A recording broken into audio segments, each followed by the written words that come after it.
Good morning, my name is Jacques Maddaluno and I am the director of the Institute of Chemistry at CNRS. And of course, to remain at the best level, we are convinced that French chemist necessarily needs regular exchanges with the best international experts from all over the world.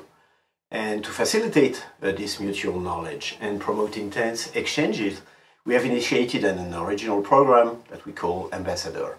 The goal of this initiative is to give to prestigious scientists an opportunity to visit a series of CNRS laboratories active in their fields throughout France.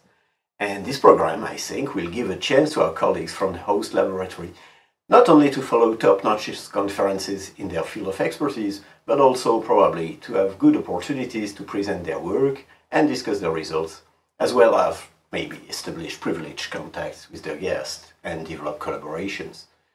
I'm of course willing to express my warmest regards to our colleagues who are ambassadors, and they are all internationally renowned people, and they have accepted to dedicate time to this presentation and these visits despite their busy schedule, and I really appreciate, and I want to thank them for participating to this high-level program.